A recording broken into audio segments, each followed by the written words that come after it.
करता हूँ। अपने पापों से मुक्त होने के लिए पंच परमेष्ठी भगवान के चरणों की शरण में जाता हूँ। हे देवादिदेव, आपके चरण कमलों में मेरा बारंबार नमस्कार हो, नमस्कार। इसके बाद कुछ क्षणों तक ओंकार की ध्वनि के माध्यम से मन की वीणा को झंकृत करेंगे। ओम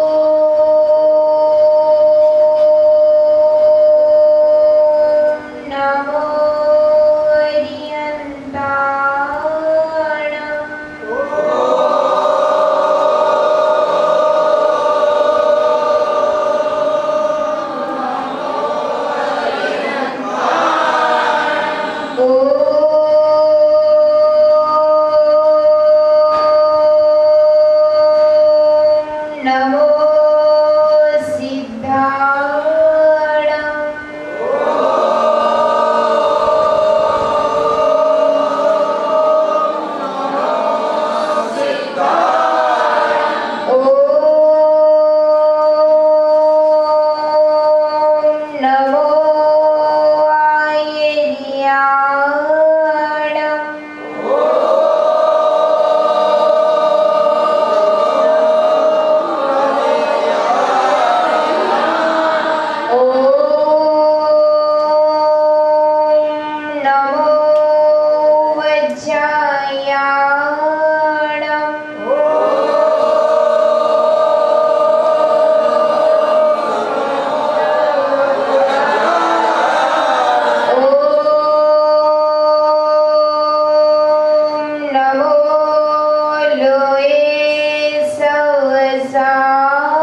अरिहंतों को मेरा नमस्कार हो। कैसे है वे अरिहंत, क्या है उनका स्वरूप जो पंच कल्याणकों से सहित हैं, 34 अतिशयों से युक्त हैं, अनंत चतुष्टय के धनी हैं, जो वीतरागी हैं, सर्वज्ञ हैं, हितोपदेशी हैं, रत्नत्रय से मंडित हैं, घातिया चतुष्क नाशक हैं, यानी भेद विज्ञानी है, परम ज्ञानी है, लोकोद्धारक हैं, और जिनकी महिमा को गाने में साक्षात बृहस्पति भी समर्थ नहीं है। हे भगवान, आपकी उस गुण कथा को मैं कैसे गा सकता हूँ। हे प्रभु, हे विभु, राजा, महाराजा, अधिराजा, नारायण, प्रतिनारायण, बलभद्र, चक्रवर्ती, इंद्र, ऋषि, मुनि, यति और अनगार से बंदित लोकाधिनायक विश्वादि महावीर पर्यंत समस्त भूत भविष्यत और वर्तमान काल संबंधी अरिहंतों को मेरा बारंबार नमस्कार हो। ओम नमो सिद्धाणम। सिद्धों को मेरा नमस्कार हो। कैसे है वे सिद्ध, क्या है उनका स्वरूप जो अनंत स्वरूपी हैं, अतीन्द्रिय हैं, अनुपम हैं, आत्मरथ हैं, अनुबद्ध हैं, तिष्ठित हैं, कृतकृत्य हैं, सिद्धि साध्य हैं, लोकाग्र स्थित हैं, जो तप से सिद्ध हैं, नय से सिद्ध हैं, संयम से सिद्ध हैं, चारित्र से सिद्ध हैं, ज्ञान से सिद्ध हैं, दर्शन से सिद्ध हैं। ऐसे सिद्धालय में स्थित अनंतानंत सिद्ध परमेष्ठियों को मेरा बारंबार नमस्कार हो, नमस्कार हो, नमस्कार हो। नमो आयर्याणम। आचार्यों को मेरा नमस्कार हो। कैसे है वे आचार्य, क्या है उनका स्वरूप जो द्वादशांगमय सूत्र रूपी समुद्र के पारगामी है, ज्ञान, ध्यान और तप में लवलीन है, बाह्य आभ्यंतर परिग्रह से रहित हैं, जितेंद्रिय हैं, शुद्ध चारित्र और 36 मूल गुणों से युक्त हैं, पंचाचारों को संयम पालने वाले और शिष्यों से उनका आचरण कराने वाले हैं, स्वसमय और पर समय में पारंगत हैं, मेरु के समान निश्चल हैं, पृथ्वी के समान सहनशील हैं, समुद्र के समान गंभीर हैं, निर्मल बुद्धि वाले, निर्दोष षडावश्यकों को पालने वाले, सिंह के समान पराक्रमी, गज के समान स्वाभिमानी, आकाश के समान निर्लेप, सौम्य मूर्ति, देश, कुल और जाति से शुद्ध, संग में शिक्षा, दीक्षा और प्रायश्चित देने में कुशल, ऐसे धर्माचार्यों को मेरा बारंबार नमस्कार। ओम नमो उपाध्यायाणाम। उपाध्यायों को मेरा नमस्कार।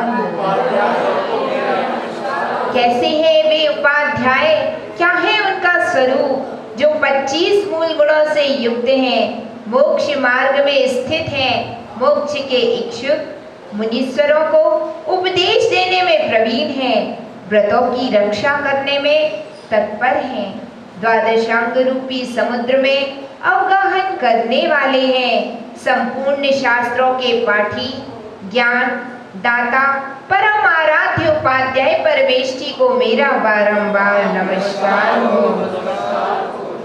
नमो लोए सौ साहुणम, लोक के संकित साधुओं को मेरा नमस्कार हो।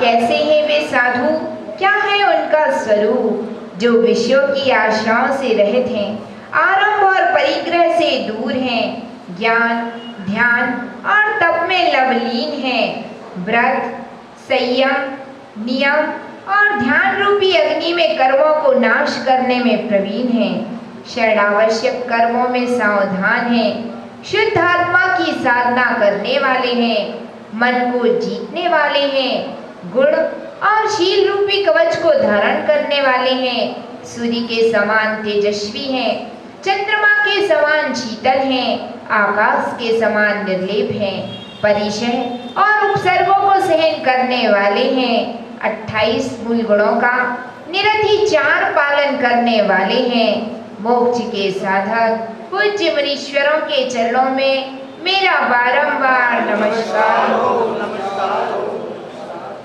अब आत्मचिंतन करते हुए आत्म आलोचना करें। प्रिय आत्मन, अनादिकाल से इस संसार में रहते हुए तुमने विगत में क्या किया, कितने कितने जन्मों को धारण किया, कैसे कैसे कष्टों को सहन किया, कौन कौन से कुकर्म किए, सोचो सोचो, क्या कभी इन कष्टों से मुक्त होने की कोशिश की? नहीं। क्या कभी अंधकार से प्रकाश की ओर जाने की कोशिश की? नहीं। क्या कभी शरीर के देवालय में कैद परमात्मा को मुक्त करना चाहा? नहीं नहीं, कदापि नहीं। तो फिर कब तक भटकते रहोगे इस संसार के अंधकार में? कब तक सहते रहोगे इस संसार की पीड़ाएं? उठो, चलो और कर लो अपने पापों को स्वीकार, क्योंकि पापों की स्वीकृति है प्रतिक्रमण, और प्रतिक्रमण से ही कटता है संसार। बस बस, जरूरत है पापों की स्वीकृति की, इसलिए कर लो स्वीकार और सुना दो परमात्मा को अपनी व्यथाएं कथाएं। हे पतित पावन, हे पतितोद्धारक, मैंने अनंत काल तक निगोद की पर्याय में जन्म और मरण के दुखों को सहन किया, वहां की पीड़ाओं को तड़प तड़प कर सहन किया।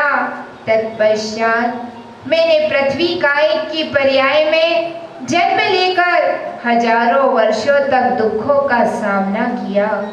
कई वर्षों के बाद मैंने जलकायिक की पर्याय धारण की। इस योनि में भी मुझे विविध प्रकार की पीड़ाओं को सहना पड़ा। वहाँ के कष्टों को बड़े दुखों के साथ उठाया। हे भगवान, क्रमशः सीढ़ी दर सीढ़ी मैं आगे बढ़ता गया। इसी क्रम में मुझे अग्नि कायिक की पर्याय मिली, जिस पर्याय में मैं स्वयं जलता रहा और दूसरों को जलाता रहा, सतत जलता रहा। तत्पश्चात स्थावर कायिक की अंतिम पर्याय के रूप में मैंने वनस्पति कायिक का दामन संभाला। मैंने वनस्पति कायिक में जन्म लिया, जहां मुझे सर्दी, गर्मी और वर्षा की पीड़ाओं को एक ही स्थान पर खड़े खड़े सहना पड़ा। हे प्रभु, न जाने इस स्थावर काय की पर्याय में मैंने कितने कितने कष्ट सहे, कैसे कैसे दुखों को सहन किया। हे नाथ, इस अनाथ ने स्थावर काय से मुक्त होने के बाद त्रस काय की पर्याय को प्राप्त किया, जहां मैंने 2 इंद्री, 3 इंद्री और चतुरिंद्री की काया को धारण कर अनेकानेक कष्ट उठाए। जिन कष्टों के भार से पीड़ित हो मेरी आत्मा सदा दुखों को सहती रही। हे देवाधिदेव, पापों से पीड़ित होते हुए मैंने फिर असैनी पंचेंद्री की पर्याय को ग्रहण किया, जहां पर इंद्रियां तो मिली परंतु मन ना मिला, जिसके बिना मैं हे और उपाधि का ज्ञान न कर सका। इसी कारण मुझे इस पर्याय में सच्चे देवशास गुरु की पहचान न हो सकी और मैं संसार में भटकता रहा। जीवस्य भोजनम का सूत्र रटता रहा। फिर भी इस पर्याय से मुक्त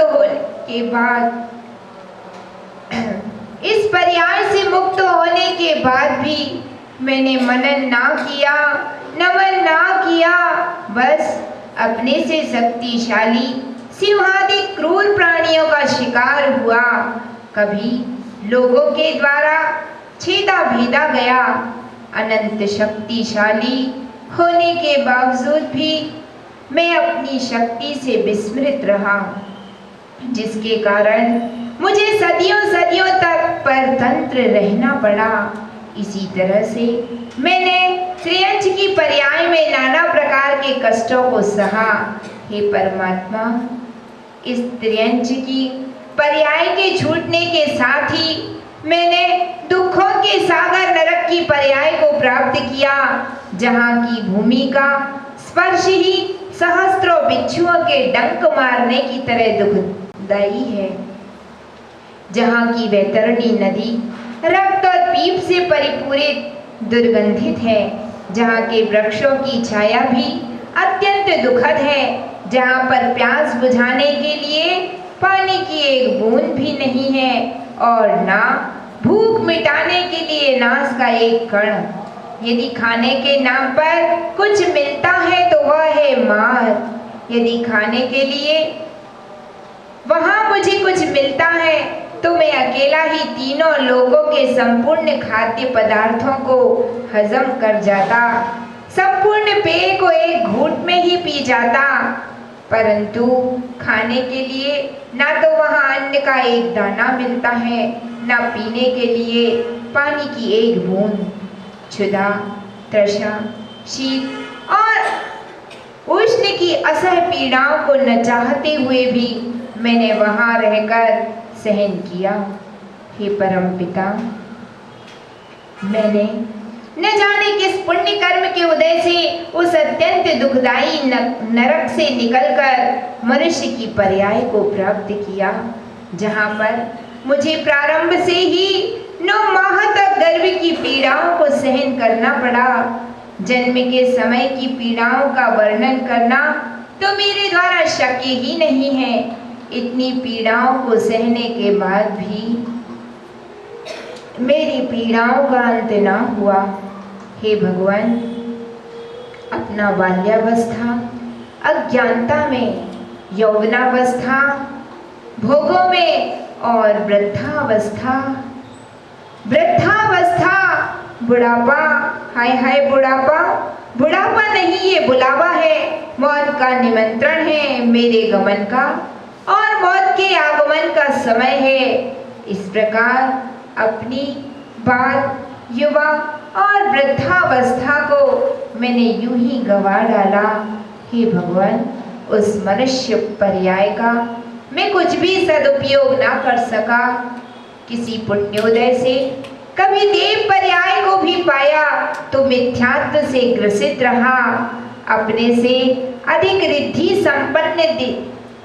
संपन्न देवों को देख देख कर जलता रहा और अंत समय में जब मेरे गले में पड़ी हुई मंदार माला मुरझाई तो मैं संक्लेशित हुआ और मरकर पुनः मुझे वृक्षों में जन्म लेना पड़ा।